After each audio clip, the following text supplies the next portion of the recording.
अब बात करते हैं जरा संभल में हुए दंगे की। संभल दंगे में पहली बार समाजवादी पार्टी के सांसद जियाउर रहमान बर्क जांच करने वाली एसआईटी के सामने आज पेश हुए हैं, अभी वही हैं। एसआईटी ने उन्हें 25 मार्च को दिल्ली जाकर समन दिया था और आज उनको पूछताछ के लिए बुलाया गया था, जिसके बाद जियाउर रहमान बर्क आज संभल के नखासा थाने पहुंचे हैं। और बर्क को दरअसल आज पूछताछ के लिए संभल कोतवाली जाना था, जहां एसआईटी की टीम उनका इंतजार कर रही थी, लेकिन जियाउर रहमान बर्क कोतवाली नहीं गए और वो नखासा थाने पहुंचे।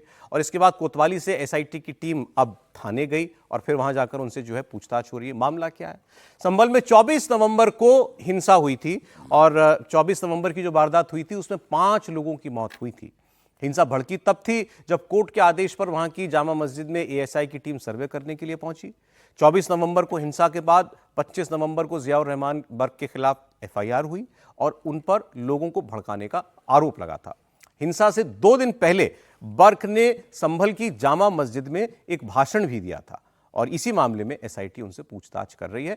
हालांकि इस मामले में एसपी के जो ये सांसद हैं, इनके लिए राहत की बात यह है कि इनकी गिरफ्तारी फिलहाल नहीं हो सकती है, क्योंकि इलाहाबाद हाईकोर्ट ने इनकी गिरफ्तारी पर रोक लगा रखी है।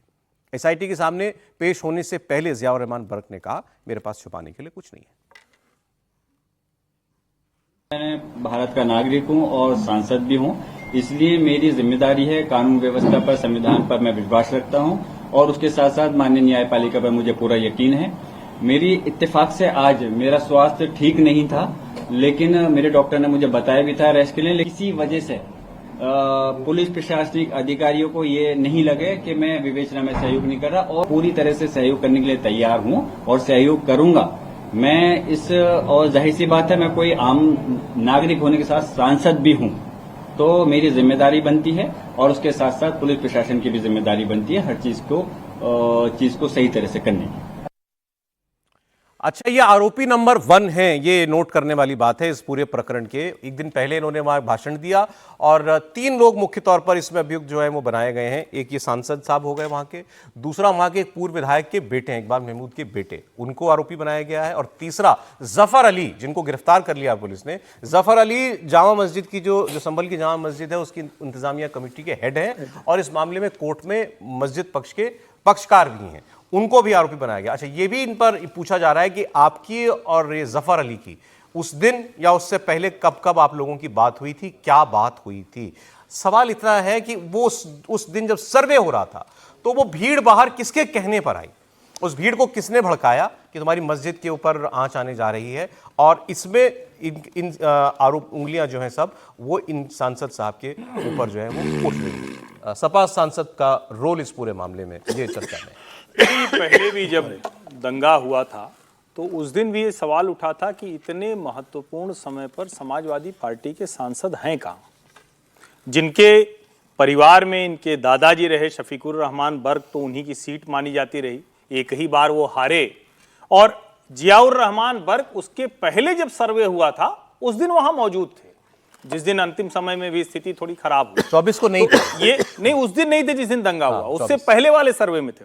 तो सवाल यही उठा कि आखिर उस दिन वो कहां थे? अब पुलिस की जांच में जो अभी तक खबरें निकल कर आई हैं कि वो कह रहे हैं कि इनसे उनकी बात हुई, और जो खबरों के हवाले से जाहिर है जांच होगी, पक्का होगा तब वो पक्के तौर पर सामने आएगा। तो कहा गया कि इन्होंने कहा कि अगर यहां भी कुछ हो गया और इस तरह से आके सर्वे कर गए तो हमारी इज्जत क्या रह जाएगी, हमारी प्रतिष्ठा इस पर दांव पर लगी हुई है और इसलिए जरूरी है कि इस सर्वे का हम लोग जमकर विरोध करें।